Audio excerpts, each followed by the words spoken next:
Good afternoon. I'm Patricia Hickson, the Emily Hall Tremaine Curator of Contemporary Art here at the Wadsworth Atheneum, and it's my pleasure to introduce Todd Gray. Todd Gray is the featured artist of Matrix 186, which opened last Friday at the museum and will be on view through July 18th. But I'd like to take a moment to mention another contemporary art project that's coming up in late May, actually a two-part art project with sculptor Leonardo Drew, who grew up in Bridgeport, Connecticut, and is now based in New York. In the summer and fall of 2019, Drew's public interactive sculpture, City in the Grass, was presented in Madison Square Park in New York. It received very high praise and much enjoyment. A re-envisioning of this particular sculpture will be on view in the central open-air courtyard of the Wadsworth. And a second monumental site-specific installation by Drew, what the artist calls an explosion, will be presented in the main entrance lobby of the museum, reaching up several stories. It's very exciting. But back to Todd Gray, who is our main event. I first came to know Todd's work more than 20 years ago. I included his work in my master's thesis. I've followed his work for some time, but more recently, his new photographic assemblages were so different and exciting, a real breakthrough in his work, that I thought he would make a great matrix artist. Todd layers and stacks photographs of Africa, Europe, and the cosmos to initiate a complex narrative about colonialism, slavery, and the diaspora. The exhibition features Todd's most ambitious assemblage to date, a 30-foot long, 14-part piece titled Sumptuous Memories of Plundering Kings, which was made specifically for this exhibition. Interestingly, only because of the pandemic, Todd's show was moved on the calendar, and he had additional time to rethink what he would present in his Matrix exhibition. And therefore, he went for this really ambitious piece, and we're so thrilled. It looks incredible, which you will see shortly on his slides. Todd Gray was born and raised in Los Angeles, California, where he still lives, but he also maintains a home and studio in Ghana, Africa. There's not enough time to go over Todd's many accomplishments. So in brief, Todd earned his BFA and MFA at CalArts. He received a Guggenheim Fellowship in 2018 and a Rockefeller Foundation Bellagio residency in Northern Italy in 2016, which is where he first conceived this work. Todd's artwork and performance work have been included in numerous solo and group exhibitions at public institutions, including the Studio Museum in Harlem, the 2019 Whitney Biennial, a major solo show at the Pomona College Museum of Art with a magnificent catalog that's going to be in our museum shop. So I hope you'll take a look at that when you come to the museum. And he's also been shown at the National Portrait Gallery in London, as well as the Grand Palais in Paris. I'm thrilled to tell you that the Wadsworth has acquired a work from the exhibition for the collection. It's titled Cosmic Journey 1619, and I'm sure Todd will talk about it for us today. Finally, I'd like to thank our Matrix funders, the ever supportive Contemporary Coalition, and I see many of you here today, the Howard Fromson Exhibition Fund, and the Larson Fund for Photography. And without further delay, please put any questions you might have for Todd in the chat, and I welcome Todd Gray. Thank you, Patty. Thank you. A pleasure to be here. And it's been just wonderful working with you over the past year in preparation of this exhibition. And it's been wonderful working with the whole Wadsworth team. So I want to thank them. I want to also thank David Lewis Gallery in New York and the team there that's coordinated with you all. It's just been a wonderful, bumpy year-long journey. Bumpy as we all know what the bumps are. So we won't have to go into that. But I want to jump right on into the work. And this will be my first virtual museum walkthrough. I'm so used to giving walkthroughs in real time, but here we go. So let's get into it. Okay, so here we are at Matrix, and I want to say it's so wonderful and thrilling to be included in the Matrix program. So many of my past instructors, art instructors, have participated in it. It's just phenomenal, and so many artists that I respect. So it's really special for me to be part of this. And let's see, I originally, a year ago, I was not going to do such a huge work. But what happened was time and just thinking about James Rosenquist and stumbling on, or not stumbling, but revisiting his F-111 huge work, and just the possibility of doing something immersive, something completely immersive. And that really helped me formulate my thinking about this work. So as Patty said, the history of my work has always, not has always, but over several years, has examined systems of power, African diaspora, colonization, mental colonialism, which is basically where an individual takes on the narrative of power that they are less than. They are less than, and they are not as culturally refined, as sophisticated, as intelligent as the colonizers, or as the Westerners, as the Europeans and so forth. So that whole state is that mental state, and this whole idea that your mind has been propagandized is called mental colonialism. And if you want to find out more, there's an author named Frantz Fanon, and you might want to read Wretched of the Earth, or or Google it. So in any event, let's get into the sumptuous memories of plundering kings. So it's a 30-foot work, and it's so large that we it couldn't get a full straight ahead view in the space, but I've got one from my earlier iteration when I built it in the studio. I think of this work, you know what, I think I'm gonna have to go into sections of it because it will be more relevant and you'll be able to get more from it. Actually, I'm gonna start my timer. Hold on, because I can go on. Start, great. Let's see. I want to go into the details of it. So the first section. The first section is really comes as an outcome of a conversation I had years ago. Well, actually, it was at the Rockefeller residency with an academic, an African academic named Francis Neminjo. He is a professor of cultural anthropology at the University of Cape Town in South Africa. And he was, you know, another fellow that at the residency in Italy. And we would have these conversations. And he said to me, he was perplexed because here he is in Africa teaching African students about epistemologies, about knowledge, all sorts of things, but he can only cite Western examples. And he says, wait, we do have a history of thinking and so forth in Africa, yet he's not, it's not in the curriculum, it's not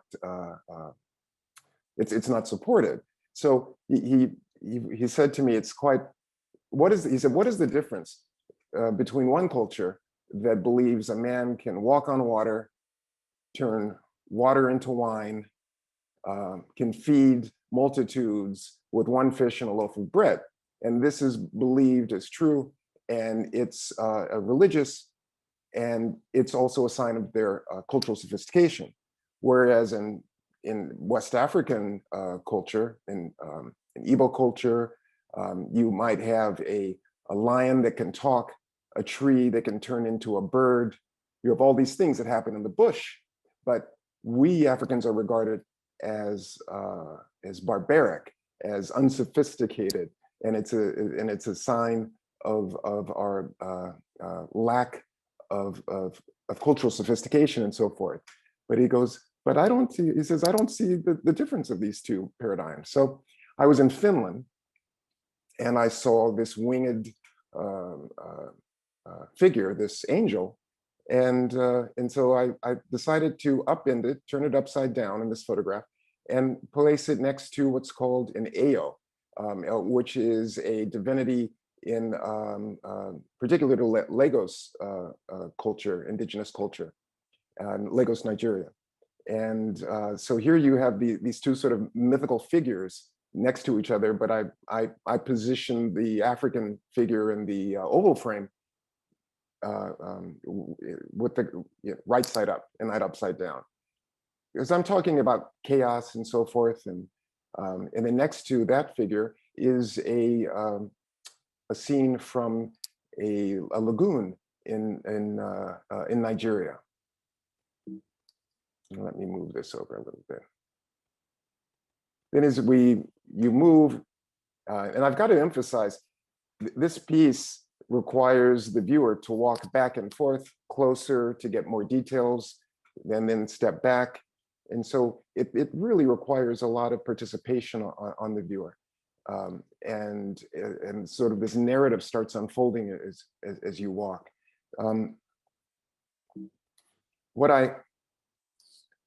Whoops.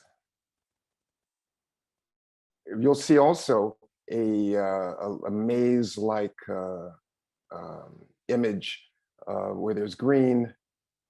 You know what, it's going to be too difficult to show with this cursor. All right, I can't even see my cursor.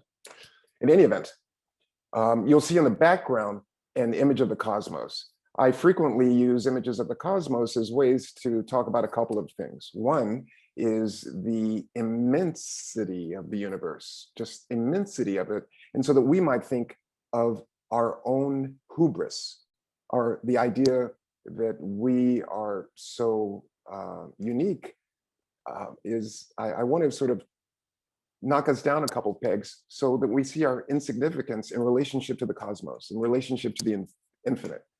But I also use images of the cosmos to sort of talk about the endless possibilities, that's boundless. Things are boundless.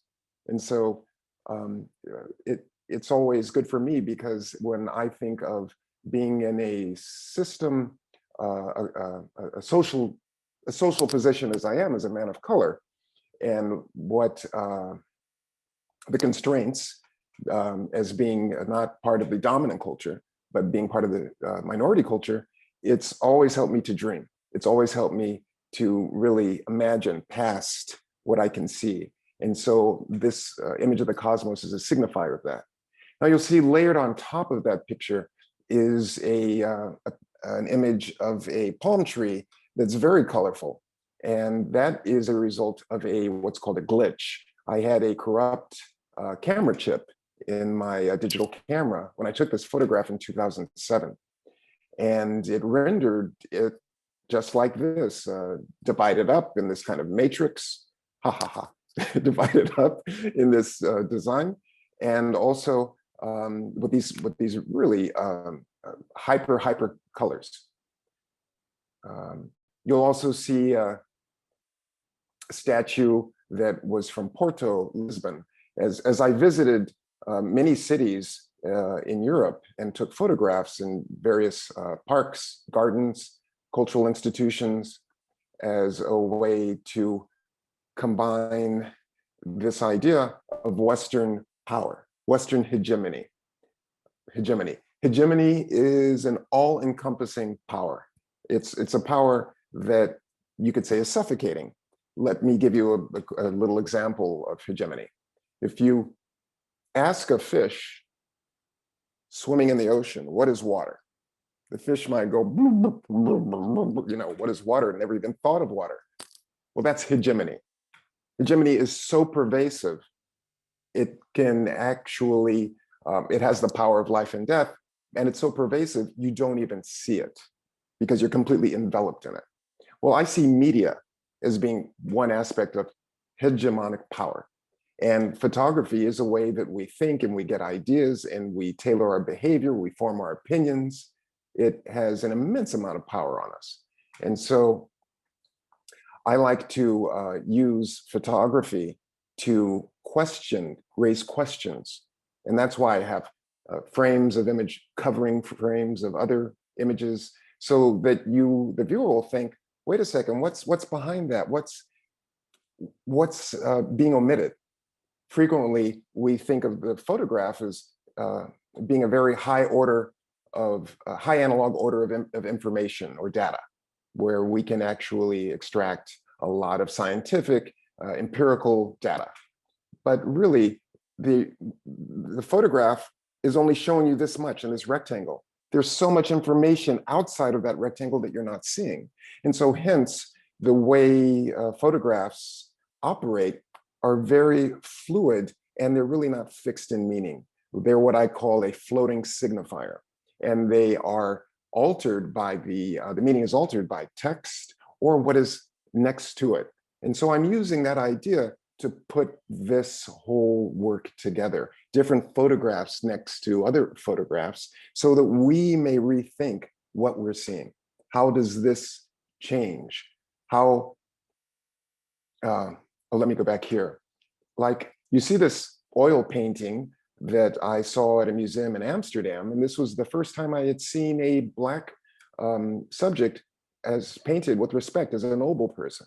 I'd seen oil paintings before, but all the Black subjects were were servers, subservient, blackamoors, but they were never people whose identity rested on their own self and this sort of respected persona. And so I took a photograph of that, and I put it next to a person studying in this was in Lagos, Nigeria. And so I just thought that was quite shifts in time. You'll see in my work, there's lots of what I call temporal shifts, where I'm evoking contemporary moment or the ancient past or cosmos, the future. And then next to that, of course, is this image of a nature scene. Again, this one's from Nigeria. And then an image from of topiary that's on its side, a ship that I photographed in another museum in the Netherlands, and I believe that was in Amsterdam. It may not be, it's not a slave ship, but the way it operates in my system of semiotics is that it is signing for a slave ship. And then I put it off kilter, so it could really move. It could, when you come to the end of the piece, it's kind of suggesting that you move back into it.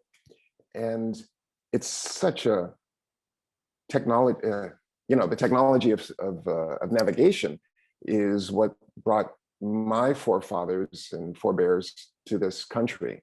So that's in the work as well. And then of course there is a scene from Ghana where I maintain a studio. I have been for the last 15 years, and it's a photograph, what it looks like a banana tree or something. So that is, hold on, let me get, and there's a view again of everything. But it's about 7.5, 8 feet high, 30 feet wide. And I'm hoping that when viewers go through it, they will be transported. Yeah, I'll leave that there, and we'll go to the next piece. You'll have an opportunity to ask questions towards the end, but if there's something that you can't hold back, I believe there might be a text box. I'm not quite sure, but there certainly will be a Q&A available for the end. Hey, Yes. Patty, anything that you wanted to add from the last, or shall we keep? Would you talk a little bit about the title? I think the title is a nice addition. The Sumptuous Memory of Plundering Kings. It's very poetic and loaded. And I only wish I authored that title. that was a line that I read in a book by Saidiya Hartman, and it was called Mother, oh God, Mother, Lose Your Mother. sorry? Is it Lose Your Mother? Yes, Lose Your Mother, which was a book essay where Saidiya went back to Ghana and she wanted to find the complacency of Africans in the slave trade. You know, she was really curious. Well, you know, it took a lot of Africans also to organize the export of so many African subjects and African bodies. And so she went several years ago to Ghana, and that was part of her research to find out how were the Africans complicit? How did they aid in the export of African bodies? And I just thought that was such a brilliant title. That line stuck with me when I read it. And then after this piece was done, I thought, oh, sumptuous memories of plundering kings. It has a richness and a horror to it too, the plundering. Yeah. Great, thank you. Mm-hmm. So this work is called Though the Ship is Sinking, Trade Winds Still Blow. Though the ship is sinking, trade winds still blow. And this piece is on the floor and it leans back onto the wall.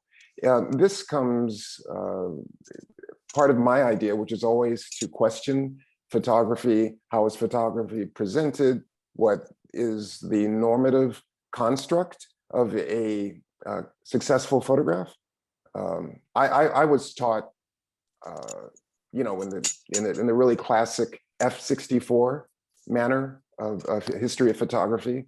I mean, I worshipped at the feet of Ansel Adams, Edward Weston,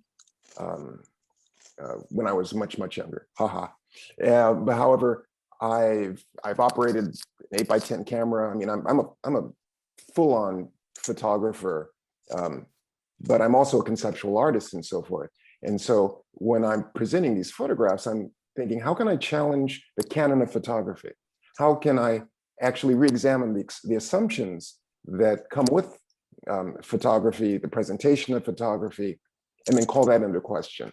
And I do that also because my history as a man of color in presenting work is when I present work in the structure that I've been trained to execute, which I'll just call good taste, following the rules. As I was when I got out of school in the 70s, the 80s, the 90s, I found it very difficult to exhibit. And I found that when I broke the rules and disrupted those rules, then I got noticed. I found my colleagues from majority culture were getting exhibited by following the rules, but I was not. And I was raised in a household that said, hey, if you're a man of color, a person of color, you've got to offer the system, the economic system, the cultural system, something that is solely unique and they can go nowhere else to acquire, because otherwise this will be acquired by someone who is fluent and is part of majority culture. So part of my ongoing research is to raise a question, to put a circle, put an oval within a photograph, on the side of a photograph, to really challenge these things called normative thinking, or what we assume to be normal and correct, because there's just an infinite amount of ways to execute something. So back to this image. On the right, you'll see a photograph of two men on a beach, and that's in the front of our studio, which also we operate as an artist residency. In any event, it's the man is tossing up a percussive instrument, a little that's used in Ghana, and he's on his cell phone. And you can see he's a prosperous man. Look how round his body is and so forth. And right behind him is the Atlantic Ocean. So, and then next to him is a young person who is basically a worker whose labor is exploited, and his pants are threadbare. His body is very lean, And to me, it's this relationship of capitalism, of exploiting a body. I mean, slavery is a, it's economics. And so though the ship is sinking, capitalism, what are we? We're late stage capitalism. Though the ship is sinking, trade winds still blow. That I'm trying to say this whole system of taking advantage of economic exploitation still goes on. And that's what I'm thinking about. And here we have in the oval frame an oil painting by Velázquez, and this is Velázquez's assistant. Actually, Velázquez's assistant was enslaved by Velázquez, and he painted and enslaved in Velázquez's studio for 20 years until finally he won his freedom, and he went on to be a painter on his own accord. But that was quite an important story that I wanted to weave in to this collage. And then just behind that, on this vertical axis is a ruin from a place called the Green Turtle, which is in Ghana, and it's right down the beach from my wife and myself's home and studio. And I like the fusion of this faux African architecture with the stripes and the little triangular embellishments of design that you'll see. Again, with this sort of round, with this other material that's cement. And to me, it sort of like talks about, again, two methods of architecture that comes from two cultural systems. In any event, I wanted to upend it all. And so hence have it in the same relationship as it would be to a person's body. This work has to be seen in person. I mean, you have to really appreciate the scale and some of the ideas that I am engaging with requires your physical body to be present. Yeah. Oh, and then you might be wondering, what is that round object covering the second individual on the right? It's I think it's some kind of navigational device, or 17th or 18th century calendar or something. I saw it when I was at The Hague, and in this garden there, and I took a photograph of it. But for me, the way it signs for the past and navigation, and because you look out just on the other side of that ocean are the Americas, where the end of the Atlantic crossing, Okay. Here's a piece. Oh, I didn't tell you, the previous piece is about 13 feet wide, and this piece is about 12 feet wide. And I believe this is, correct me if I'm wrong, Patricia, this is present history 1619. That is correct, Todd. Oh, good. It's still working, even with the pandemic. It's still working. So this is a work that I conceived of last year before the exhibition, but I thought it was really appropriate to put in. It hasn't been seen on the West Coast. It was done at my exhibition, Euclidean Grigri, at Pomona College Museum of Art. And this was the first large piece I'd ever made. And it was a stunner. For me, I was stunned. And that's why I embraced this new scale as a result of what occurred to me when I made a piece of this scale and size, and how it responded to your body, how the mass of it, the presence of it, how it engages with architecture was really important. And you'll see now I have a repeated image. I have another glitch photograph, or a couple of glitch photographs from when that corrupted computer chip in 2007 rendered these odd colors, these very vivid colors. And I have an image of again, what was upside down in sumptuous memories is now right side up, the oval portrait of this graffitied sculpture. Someone in the most wonderful gesture graffitied these blue tears coming down. And I just thought it was quite good. And that was in Porto, Portugal, in a square, a park square that I saw. Then to the right of that is a tiled image of a ship, and that was on an aqueduct that runs through the National Palace in Lisbon, Portugal. And goodness knows it was probably at least 300 years old. And below that is a detail of a garden at Regent's Park in London. So still taking images from the West, images from imperial centers that profited and enriched themselves from colonization, from the movement of bodies, enslaved bodies from Africa.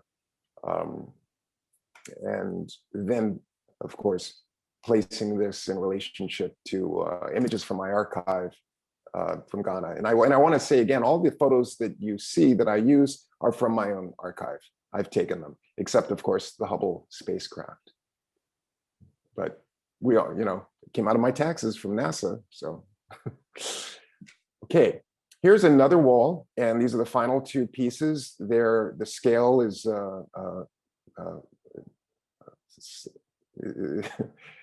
not as large as the other ones. The image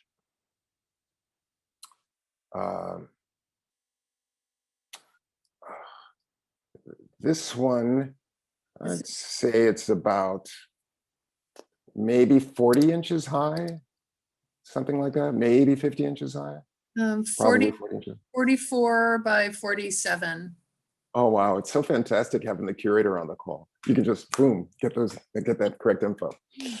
And it's 1, 2, 3, 4 images. The lower at the bottom image of the portrait is a child. He's the son of the electrician in Ghana who was working on our place, and I took his portrait. The very top image is the scale of justice, an image of the scales of justice at the Lagos court building in Lagos, Nigeria. So I took that photograph from the side of the building. Underneath that are shark's fins. That was a art installation at a palace in Portugal. And I like the way the scales of justice, those two items, sort of talk to the two shark's fins. And, fair game is the title. Fair game. Keep your head to the sky, in parentheses after fair game. It's that title because fair game, obviously the game is not fair, but keep your head to the sky. That was a tune I listen to often by Earth, Wind, and Fire, just to lift my spirit and to go, hey, just keep your head up, keep your head to the sky. It's a lot of challenges out there, but you've got to cultivate your own system of care and keep cultivating and growing your humanity. Just keep your head to the sky. So yeah, it's quite hopeful. I love this one. And if you go, not if, those of you that visit, there's a treat. If you look towards the side of the image, more of that child's face will be revealed. So it's a nice piece. It reveals, because there's like about a 4-inch space. And so you can just go through and see, hey, what's behind? What does the rest of this person look like? And I did that because I didn't want it to be about this specific person, which is why I hid the rest of his features with the other images, and he becomes symbolic of innocence, symbolic of a Black child, symbolic of childhood. But for those who are curious, I do encourage you to look to the side, and more images are revealed. More of the images revealed to you. Mm-hmm. And finally, this is a work that I'm really happy the Wadsworth Atheneum acquired from me. It's a fantastic piece. It was made last year. And you'll see it's, what is it, 1, 2, 3, 4 images.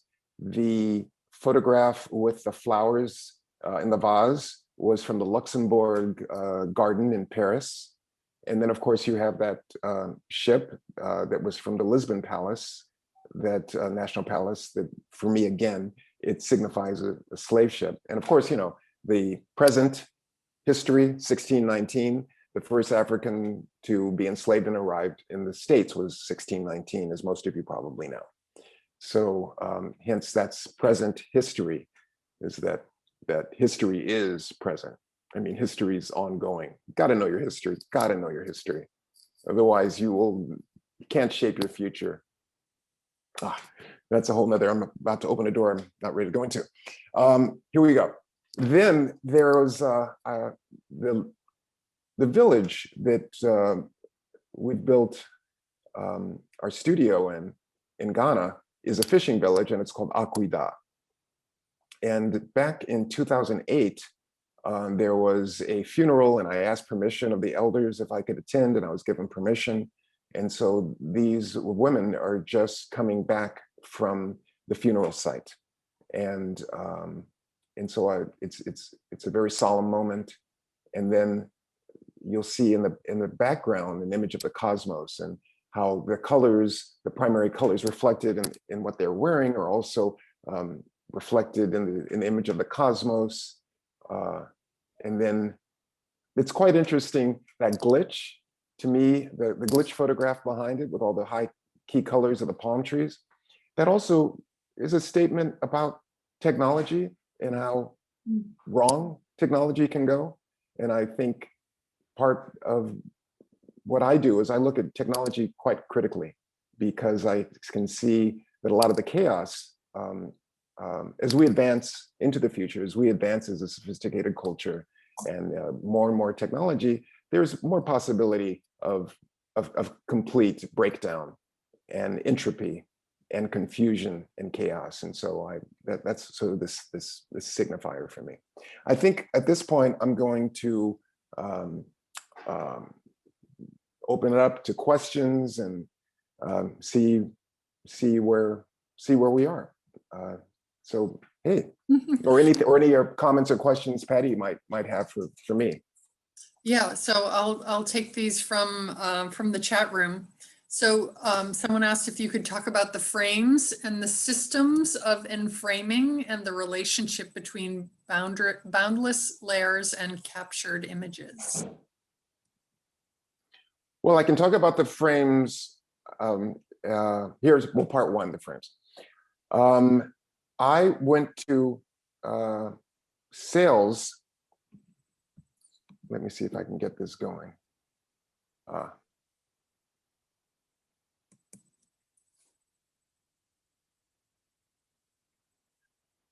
You'll see the white frame. That is from a Goodwill shop, either a Goodwill shop or a garage sale in South LA. I went and acquired frames from homes in South LA. I mean, frames that were once in homes in South LA. South LA is predominantly Black and brown community.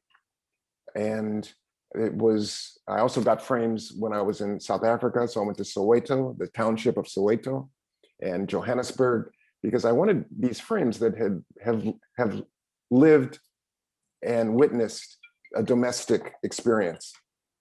And I like the idea of putting this frames that were in domestic, that were in homes, into the white cube. So that's something about the frames. And there's more ornate frames as well, as you'll see that gold leaf frame. I went to an estate sale in Beverly Hills and got these frames. And so that's one thing about frames, to talk about the material, the history of the frame. There's a book called by Bachelard. It's called The Poetics of Space, where he talks about the furniture in a home and how the furniture has witnessed so many things that went on in that home, that embodied in that material itself are the poetics, are the stories, the histories of that space. And so that always intrigued me, and that's why I'm using these used frames. Mm-hmm. Framing, putting things on top of frames. Yes, the frame binds the image, mm-hmm. and it also hopefully, those who think critically, as I said previously, makes us think about the decisions that were made. It's really important for you to look at the work and go, wait, he decided not to show me this. This is obscured. This isn't shown. That's the whole point. So that you start a critical dialogue with the process of how I have constructed these, what I call photo sculpture, because it's not two-dimensional. I mean, there's depth to it. You need to move some things, like I told you before, are revealed if you move your body and turn your head. Things become more apparent.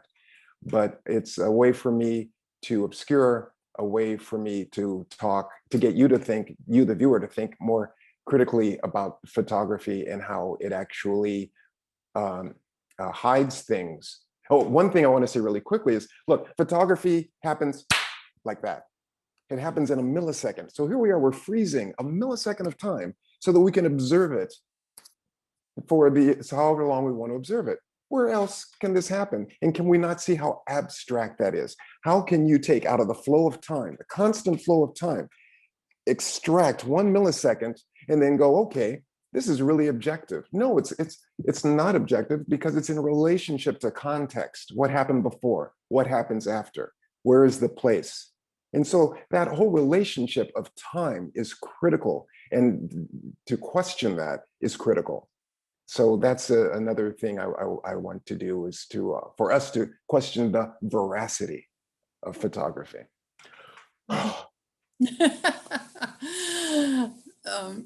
Great, thank you. Another question. Did you take some of the photos in places like Portugal, because that was one country that was very active in the slave trade? Hello. Absolutely. Absolutely. I mean, Portugal, and in some of my other works, Portugal, France, the UK, Belgium, King Leopold. Oh my God, King Leopold. King Leopold responsible for the genocide of over 1 million, maybe 1 or 2 million Congolese in the late 19th, early 20th century, the rubber plantations there for the extraction of rubber. Hey, all of our wonderful industrial revolution with rubber and tires and all that stuff, a lot of dead Africans are in that history, and that's from King Leopold. So yes, absolutely, the Portugal and the slave trade were intermixed. Mm-hmm. Yeah. And okay, a question. How do you come to put these images together? Do you have a concept first and then find the images to communicate that, or does it happen in reverse? Is it much more organic? What's your process, I guess? Because you have the process pictures in your archive. It's all of the above. It's all of the above. What you'll need to go is toddgrayla.com. And so you can see a lot of the other works I've done in my past and so forth. I was trained, I went to CalArts. I studied with John Baldessari. I studied with Doug Hubler, Alan Sekula, Mary Kelly, Catherine Lord, a whole lot, Laurie Anderson. I took a performance class with Laurie Anderson back in the 70s. Michael Kelly was in that performance class with me, with Laurie Anderson. Jim Shaw, I think, was in that class. I was at CalArts at a very rich moment, very, very, very rich moment in the 70s. And that's where a lot of my critical thinking came about, and the idea of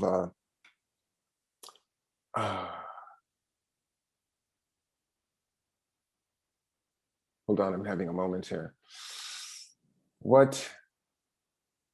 I've just slipped. Patty, what was... it's about process. So very immersed in conceptual strategies. Mm-hmm. And then I went again from 79 to 87 to 89. And I did my graduate work there with Alan Sekula, who encouraged me to take a deep dive into my archive, which is what I'm still doing. But everything I did was conceptual, meaning I worked everything out in my head or on paper, and then I executed it. Well, I got into photography from my love of photography as a teenager. I mean, there was nothing, I was a music, I was a rock head, and I was taking lots of photos of concerts and things like that and album covers. But I loved the process of having a camera and going like that, and it was just magic.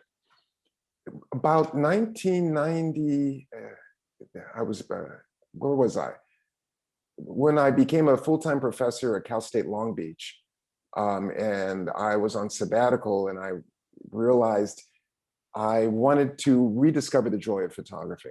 And part of the joy of photography for me was just stumbling on recognizing something and then making that photograph, as opposed to in this conceptual mode, I would interrogate myself, like, what is the symbology? Why am I taking that picture? What is the relationship to this place? I would ask myself 10 questions before I'd snap the shutter. And it was like I would vet the whole process of taking a photograph. And then I decided, you know what? I'm going to work like a jazz musician. I'm going to be in the moment, and I'm going to improvise, and so I'm going to do what's called post-conceptual photography. Conceptual photography, you work it out, then you execute. For me, post-conceptual photography, you take your photographs, then once you're in the studio, after they've been done, then you let the concept reveal, you extract what's happening there. So I had no idea in 2007 that I would be using these images in 2020, 2021, as I'm doing it. I was just taking photographs because they interested me. And I was actually working on a whole other series of work, which you'll see on the website during this period, which was called something, the Shaman series. I was working on the Shaman series back, and Conjure Man, which was another series. So I put them together, and it was by questioning photography. It was by reading, actually. Okay, here we go. It was by reading. So much of my research is based on reading. It was by reading Stuart Hall. And Stuart Hall questions what's called normativity. Normativity are existing systems of behavior that society maintains to create order. All right. And it's also in a way of judging of what is good, what is bad, what is criminal, what is not criminal, what is normative. And Stuart Hall was saying in any dominant culture, the minority culture will be accused of being less than, so forth, and will be subject to control and definition. And so in the UK, that was Black bodies and being criminalized. And so Stuart Hall was saying in any hegemonic, any all-encompassing, powerful network, you cannot win. The power is too great. But we have power, and our power lies in our resistance. And how do you resist? You keep changing and you keep challenging what is the norm, what is normativity. And so when I looked at the history of photography, and I looked at collage, which I love, and I love, as you can certainly tell, surrealism, and you can tell I love Magritte. And I looked at all those things, and that's when I started questioning, why is a photograph flat? Why is a photograph behind glass? I know why a photograph is behind glass, to hide it from the UV and the destructive sunlight and so forth and so on. But I kept on thinking, well, why can't I remove the glass? So I removed the glass first off, and then I sprayed UV laminate to protect it. And then I started, once I removed the glass, I realized, oh, I could start layering things on top, and I could screw from behind frames and attach them. So that's part of my process. I work on the computer first. And lately, though, since the pandemic, I've just been printing out lots of small photographs and working on a table, cutting them, collage, like a regular collage artist, to cut. I think collage means to cut. And so like a collage artist, and then thinking about the sizes, the frames, and so forth. I hope that it was a long answer, but I hope you were able to follow it. No, it's good. Good.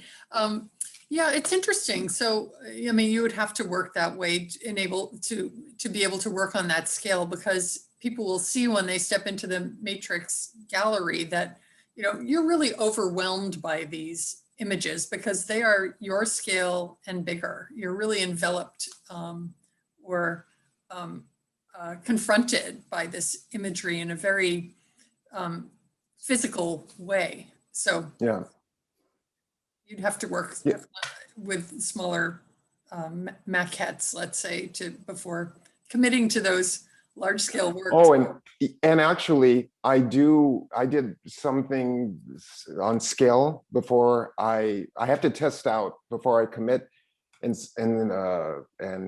go forward with the production of these really huge images. I work on a much smaller scale, make with smaller frames, and I put them together to see what the final product, what the final work will be, and how it impacts the decisions that I make.